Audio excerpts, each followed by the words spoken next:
Okay, this is Zachlog the Great, and I am here tonight with my friend Nate. Hello. And with Travis. Hi. And we are getting together tonight to talk about Edgar Guest's poem, Only a Dad. Before we do, as usual, I will say if you like my work, if you want to support what I do, you can support me via subscribestar.com/Zachlog-the-great, and that link is going to be in the show description. And having said that, Nate has volunteered to read for us tonight. So I am going to put the poem up on the screen, and he is going to be our narrator for the evening.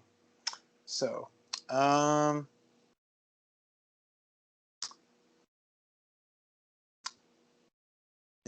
when you guys see that? It is there. Okay. Only a Dad by Edgar Albert Guest. Only a dad with a tired face, coming home from the daily race, bringing little of gold or fame to show how well he has played the game. Glad in his heart that his own rejoice to see him come to hear his voice. Only a dad with a brood of 4, one of 10 million men or more, plodding along in the daily strife, bearing the whips and the storms of life, with never a whimper of pain or hate, for the sake of those who at home await. Only a dad, neither rich nor proud, merely one of the surging crowd, toiling, striving from day to day, facing whatever may come his way, silent, harsh condemned, bearing it all for the love of them. Only a dad, but he gives his all to smooth the way for his children small, doing with courage stern and grim the deeds that his father did for him. This is the line that for him I pen.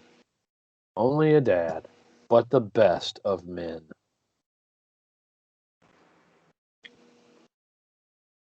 Okay. Thank you, Nate. So, Travis, would you like to lead off on this one? Oh, I can give it a go.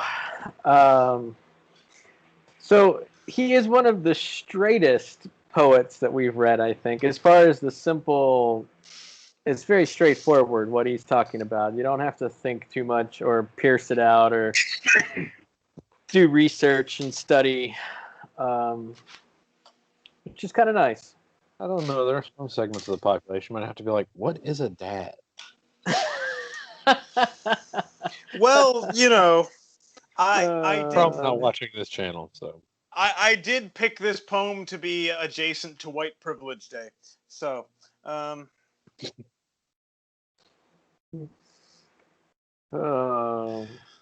sorry. We've completely derailed your comments. Please go, Travis. Well, the truth is, I didn't have a great comment. As soon as you were finishing reading the poem, I'm like, oh crap, Nate read the poem. He's going to ask me to have a comment. I should have been thinking ahead.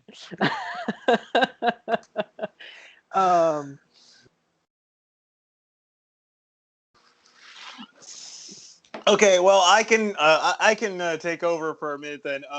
I will say, okay, kind of actually in the same line as what you were saying. Like, to be honest, I don't, and this is like, I hope people don't take this the wrong way. I don't really think this is a great poem. It's a little too simple, a little too direct. It's like I just like when I set this up next to Chesterton or C.S. Lewis or Kipling, like their writing is very clearly of a different kind. At the same time, like he is saying something that matters and he is saying something that needs to be said. So it seemed to me worth passing this one on. And it's not to say I dislike this poem, obviously, or else I wouldn't have chosen it. But there is a qualitative difference between Edgar Guest and a lot of the other people I do for this channel, and I don't know, to be perfectly blunt about it. Would you like to define what the differences are between Guest and some of these others? Well, I mean, it is.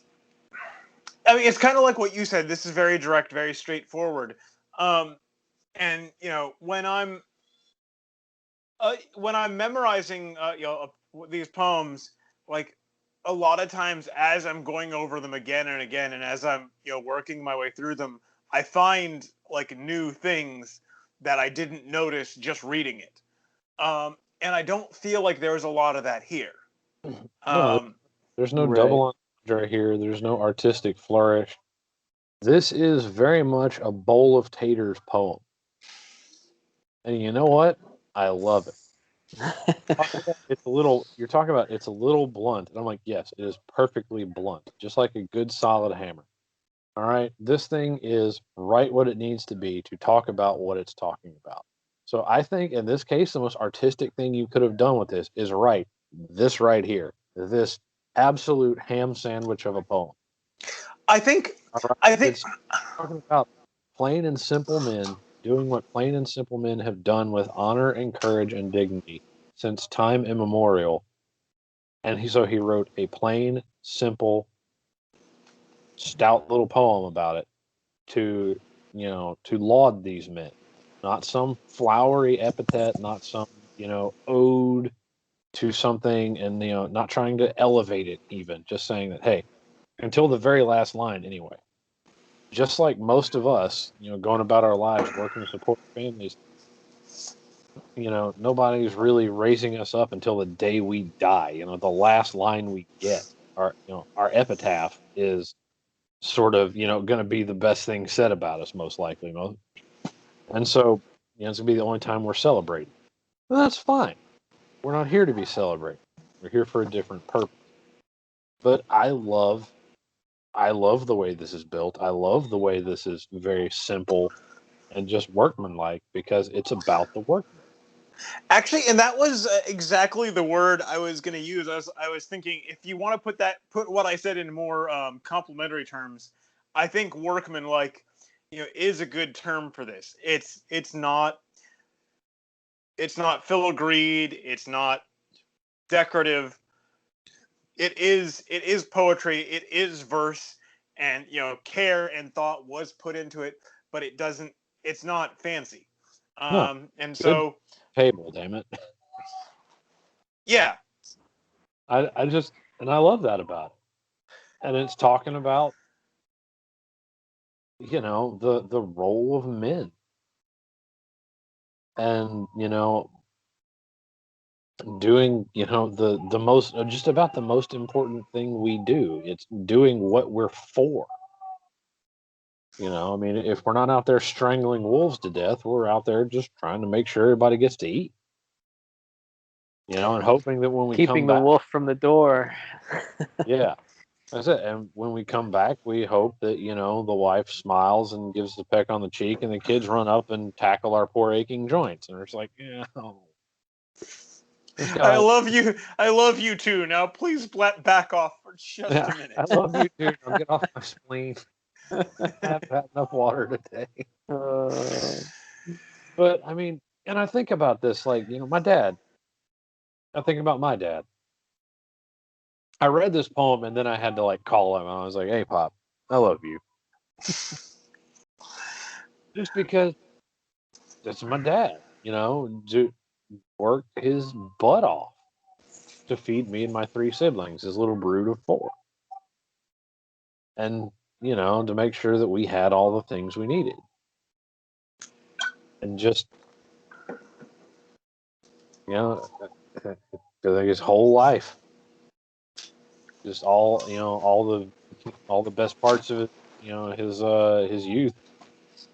And then, as he grew in the middle age, and by the time we were all done growing up, he's becoming an old man, and all of that time gone, to says to nurture and love us.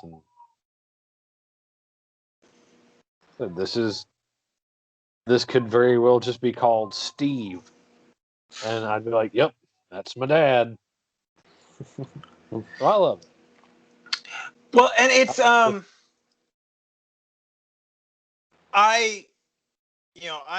a dad as well. I'm not gonna say I'm this dad.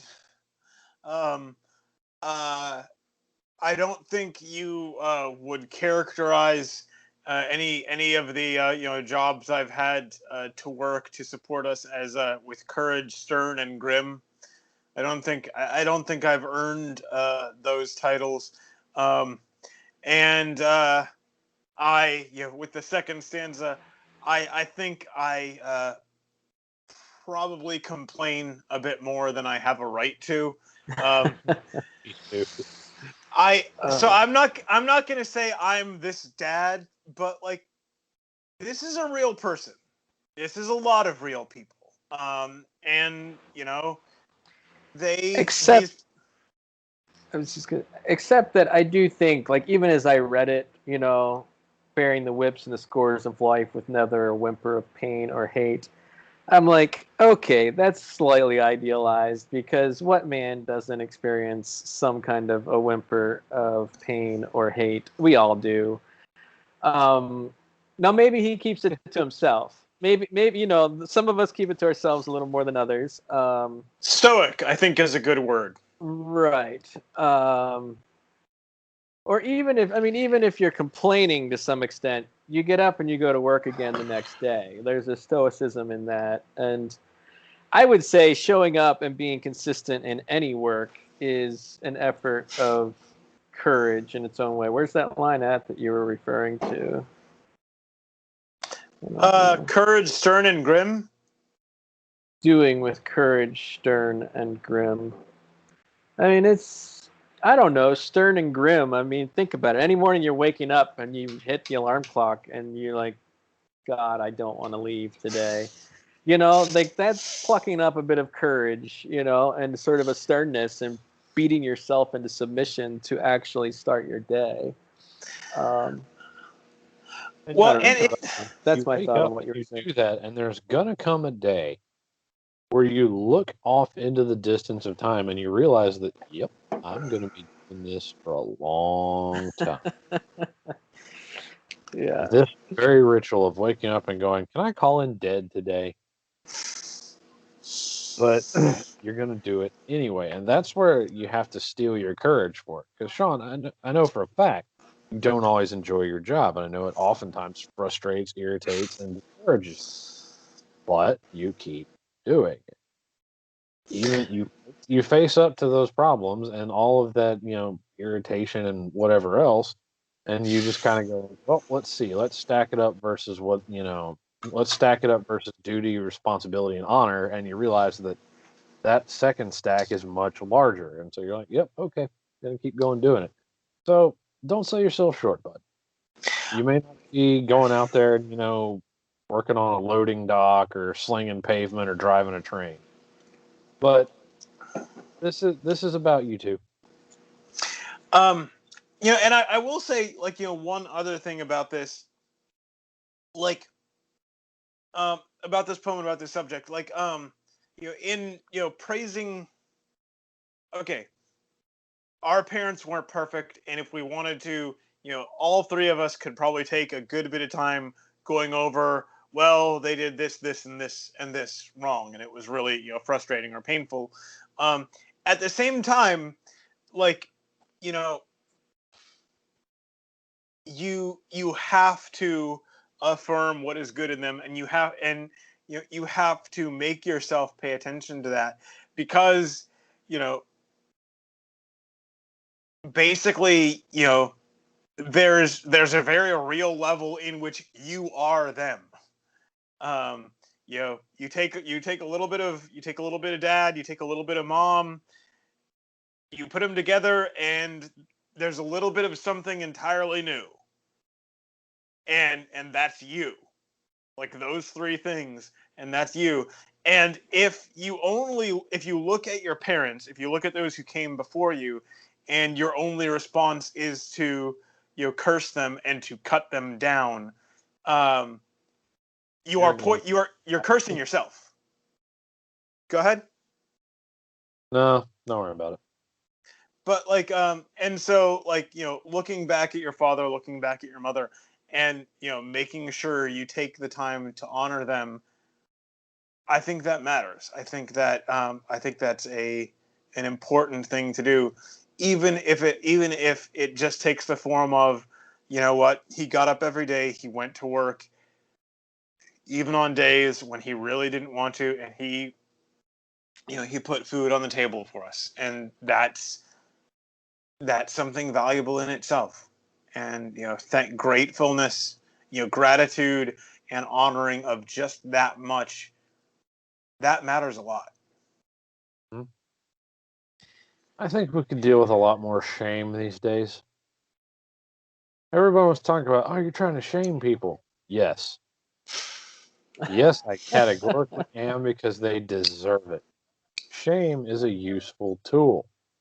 Once you free yourself from the sting of shame, you can be as big of a piece of crap as you decide to be. But if you can still be shamed, you go, I would be ashamed of this. I shouldn't do it. And I think that all these guys are going out there fathering children, not taking care of them, need to be beyond shamed. They need to be scorned. Oh, hey, you're a freaking deadbeat. Nah, you clearly don't know how to take responsibility for things you've done, so we don't want you here. That kind of. Oh, hey, yeah, you. Yeah, so you got all them kids that you're not raising. You're a piece of crap. Just in general, just any arena. Oh yeah, okay. I understand there are some guys that don't get the choice, that the woman just doesn't want anything to do with it. But you know what? That's not that's the edge case. That's not the rule, and it makes me very, very angry. You created a life. You're now responsible for it. Man up, buddy. If you could man up to get to the bed, you can man up to get to the crib. I actually remember a conversation I had a few years ago with someone I had worked with a couple years before that, and he was talking about how he had traveled over here for a few months, and he was planning on in another little bit going to California or something. I don't remember. Colorado was one of them, but anyway, I don't remember all the details. But I remember saying, yeah, I mean, it would be kind of kind of interesting to be able to travel around more and see more of the country and explore things. You get to live some other places, but I got these two little ones at home that look a lot like me that I gotta chase around sometimes. He's like, and he said, I wish I could remember the exact, but he said that he had two of his own, and that didn't really tie him down or something like that. And I just remember looking at him and feeling like I was talking to an alien, because I cannot. I mean, I'm not perfect, and if in a more private setting, I could tell people how and why I am not perfect as a man or as a dad, but just the idea of just, okay, bye. I'm like, not being a part of their life, like that doesn't connect. Like I cannot process that. Like that doesn't make any sense to me at all. And like that someone can think that way is so strange to me.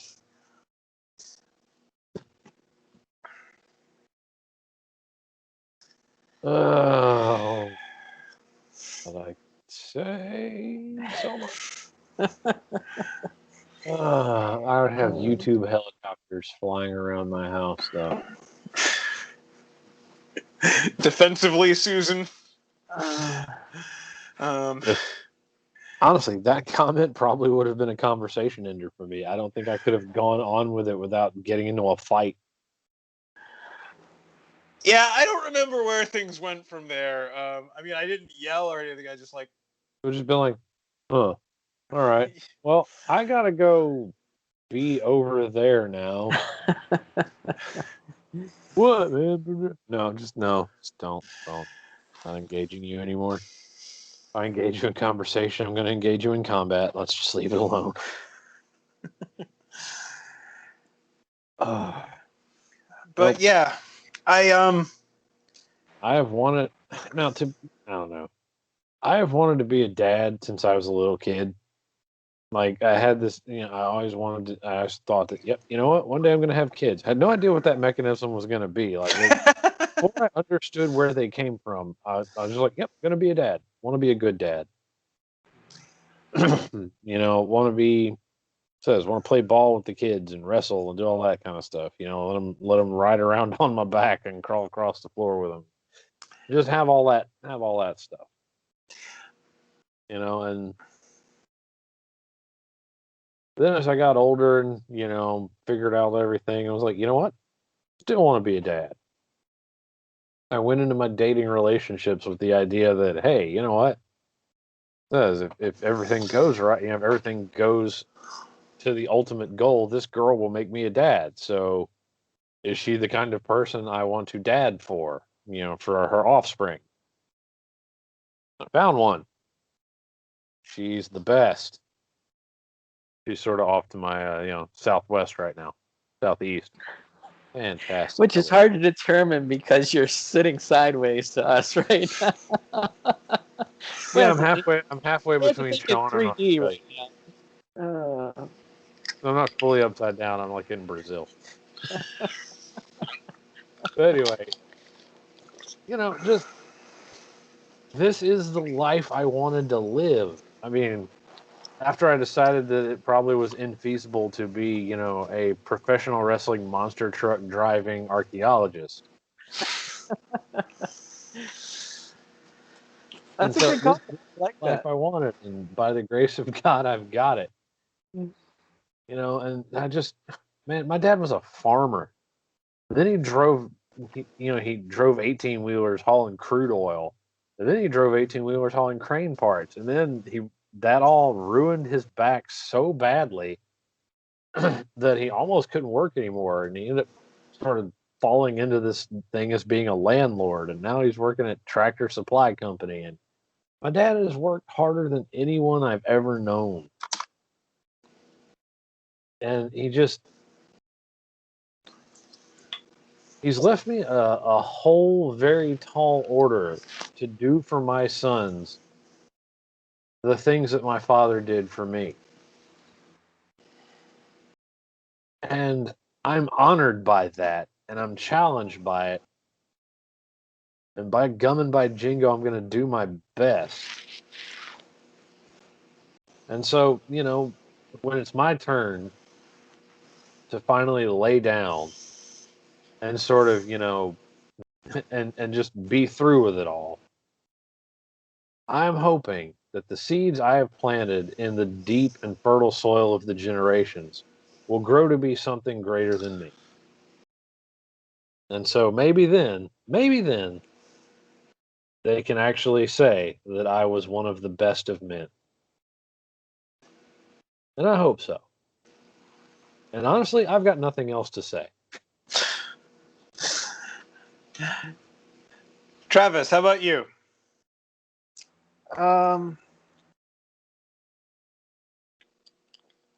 Man, I hate being put on the spot like that. I've got to work off of whatever. You know what, Travis? One day this will mean more to you. I guarantee it. We'll see. Give it 5 it means give enough. it 5 or 10 years, dude, and I'm betting that you will be able to sit down and read this and just see it in an entirely new light. So, and that's, I mean, for me, I guess the interesting thing is, I had a dad, and I look at it through those eyes, and he definitely, was these things for me. Yeah, I had a good dad. I have a good dad. And I always wanted to have kids too. Like Nate, whenever I was young, I just thought I'd have kids one day. Of course, there was always sort of offset at a certain point about traveling. Like traveling was sort of this competing notion, along with farming. So there are two things that don't go together. I'm not sure what two things do not go together as much as those two. So it was a tension for me in my teen years, and until I was 20 and finally dropped out of college and left the farm and family and went to do my own thing. But I always imagined I would settle down later on and have a family, and I don't know if that's so at this point.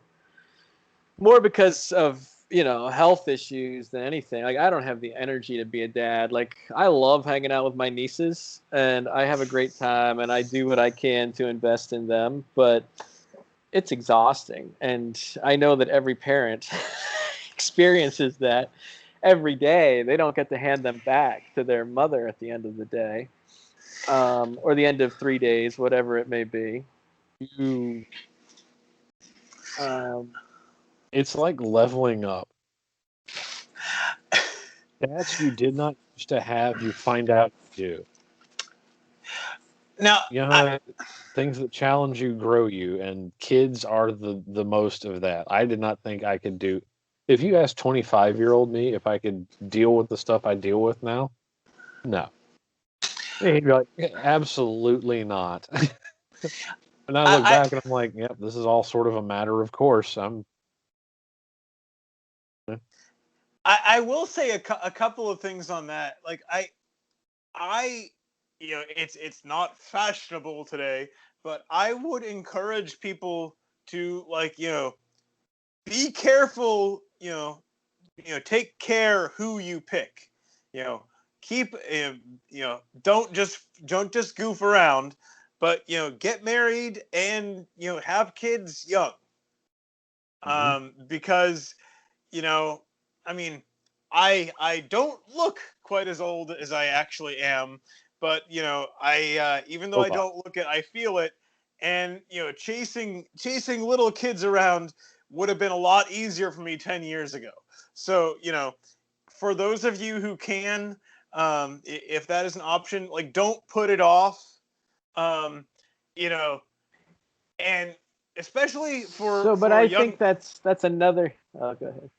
Especially for young women out there, like people don't want. There are a lot of people who don't want me to say this, don't want me to tell you this, and don't want this passed on. Young women, you have a hard limit, and past a certain point, you're not going to have kids, and it's not going to be choice anymore. And if you find out at that point that you regret that decision, that's a regret that's going to last you for 3 or 4 decades. And then you die. Yeah, and that's not somewhere I'd want to live. So I would encourage people to have kids young. Yes. Married first, have kids. Yeah. All in place. And like Nate said, when you're dating, when you're shopping around, don't just goof off. Look for someone who can act. Is this someone who I can do this with? Is this someone who could actually build? I could actually build a life with. And I'm a little bit channeling stuff. The building part is very much the big thing. It's not all going to be there at the start, no matter how much you work well together. The reason you want to find someone you can work well with is because it's going to be a hell of a lot of work. So understand that it's not all going to work at first. You're going to have to like shave down and trim, bolt together, bend, do a whole bunch of fabrication to get that life together really going. It says, but if you basically look at it and go, cool, we've chained ourselves together and we're either going to drown or we're going to make this swim, baby. You'll finally be able to get your strokes right.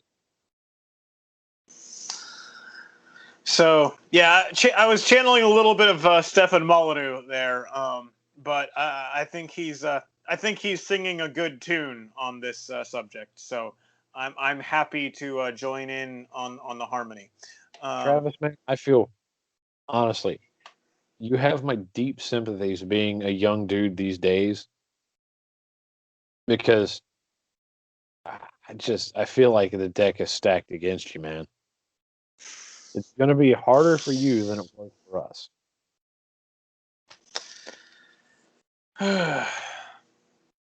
So, Nate Right, already. so you guys have been more or less underwater for the last 3 or 4 minutes. I'm not sure what you were saying. My modem is having issues, but hopefully a new one comes in the mail the next couple of days. I will. Well, now it might not be your modem. It might be something on our end. In which case, I'll have to listen back to the recording and before I post this to make sure everything's clear. Basically, we were just pontificating about how awesome, and how how useful it is to marry young, but why it's a big deal to be wise about it. And then I was saying that, Right. I Well, and feel I think for that's young guys like you out in the market because I feel like there's a whole lot more damaged goods out there. And that's kind of the one more tension about, it's good to marry young, but it's not always easy to find someone who's mature or let alone be mature enough yourself to be ready for it. Yeah, I mean, maturity is, as they understand it, comes in our late 20s. Like, we're not actually mature adults until our late 20s, which makes sense with my experience and what I see in others. But it would be good to be mating before that. I don't believe in this whole wait till you're ready thing because you'll never be ready. There's always something you could do to be more prioritized. And I think that, honestly, a good reason to get married when you're still, being a bit more formative. Like my wife and I, we got married when I was 24. Yeah, my brain wasn't even fully formed yet. That didn't happen until I was a year into my marriage, but it was great. It allowed me the plasticity that we could again grow together. And so we matured together and we developed these sort of standing structures and these big blocks of our personality and who we are in complement with each other.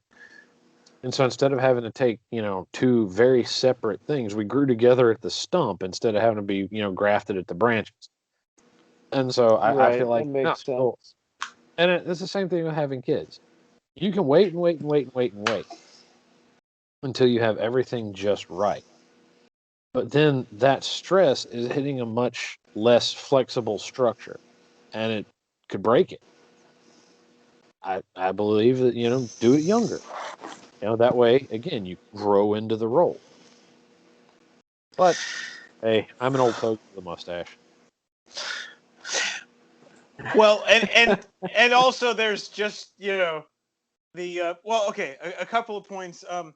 For one thing, there's this unfortunate fact that in many, quote unquote, developed countries, which I'm starting to be suspicious of that term, in many developed countries, in fact, almost all of them, as far as I know, like the birth rate among the native population is below replacement.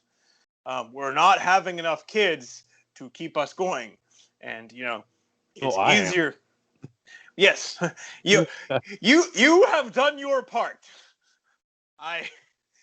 you have fulfilled the mission in those regards. But and it's a lot Anybody who easier. doesn't get that, I have 5 sons.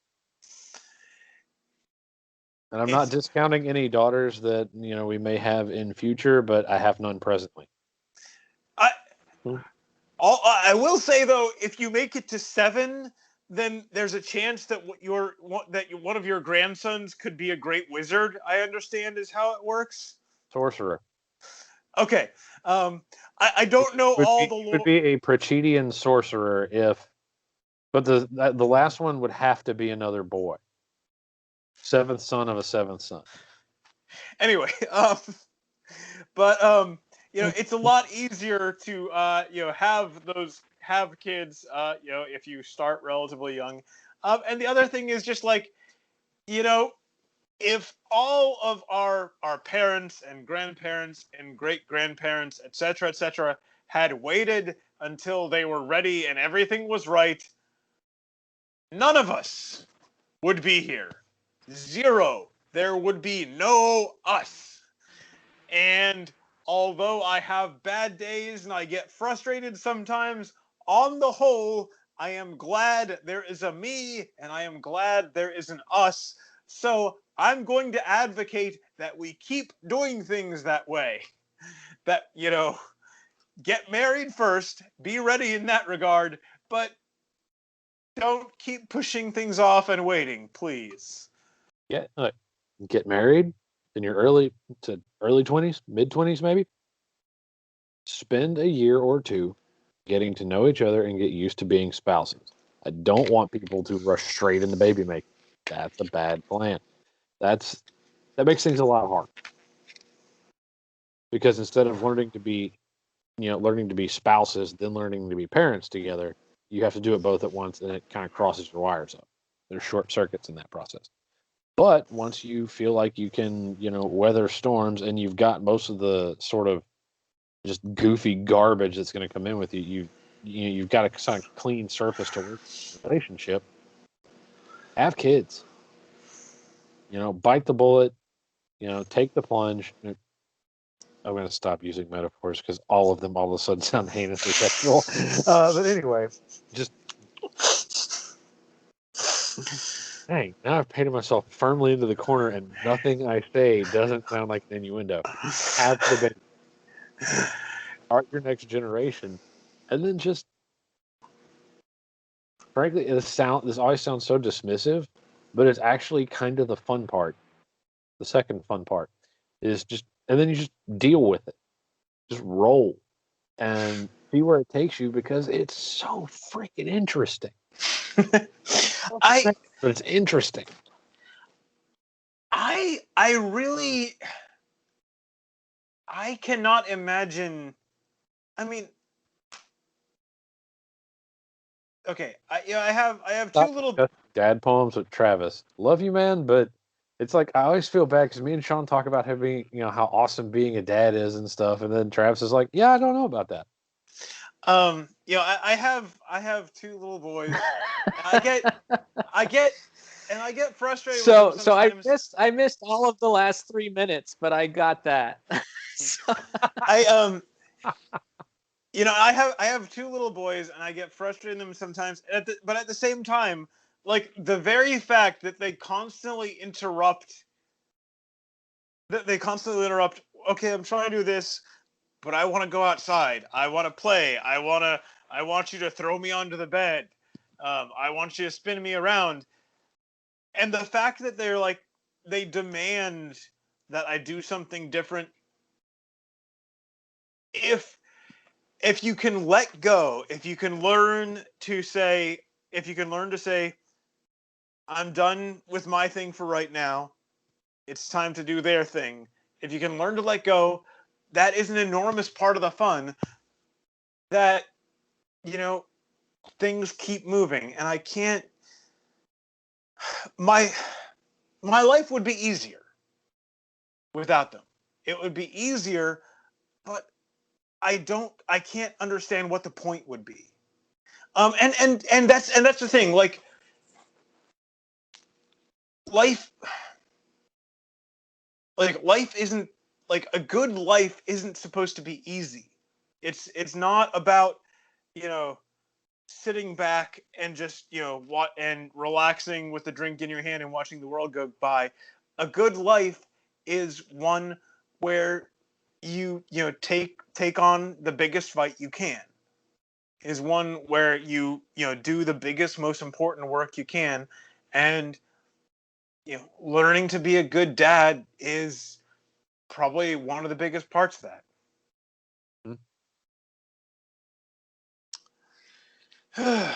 So, I have a game that I play with my oldest boy. We have this sort of like slightly wonky ping pong ball, and whenever one of us finds it, we'll pick it up and sort of conceal it for a minute, and the next time we see each other, we just whip it at each other real quick. And so we kind of, it encourages him to like, play stealthy and try and sneak up on me and stuff. So I'll be sitting there trying to like make a sandwich or something for my work in the morning. And I'm just whap, ping pong ball comes bouncing off, and he's like, "Ha ha, I got you, Dad." And I'm like, "You certainly did. Good job, you turd." I got home from an 11-hour and 45-minute work day, and I was going to get in the shower, and my oldest boy pokes his head out of the bedroom where him and his brothers are playing, to inform me that they're playing police velociraptors, and I have never wanted to take a shower less. Just that kind of just fun, goofy mess, man. That's the real. That's where you find the real gold in life. Okay, so Nate, you said a while ago you didn't have a lot more on the poem. On the poem itself. No, I hold to that. We've talked about other things, but I gave my closing statements on the poem, like 20 minutes ago. Travis, how about you? Anything you'd like to put in before we go tonight? Can you hear me? We can hear you just fine. Can you hear me? We can hear you just fine. Okay. All right. Well, then I guess I can. Closing thoughts on the poem. Yeah, I think I'm with Nate. I said my closing thoughts pretty much with my opening thoughts. Okay. Well, good poem. It says quite a bit. In that case, thank you both for joining me. And to all of the dads who are watching this, happy belated Father's Day. And God be with you. Also with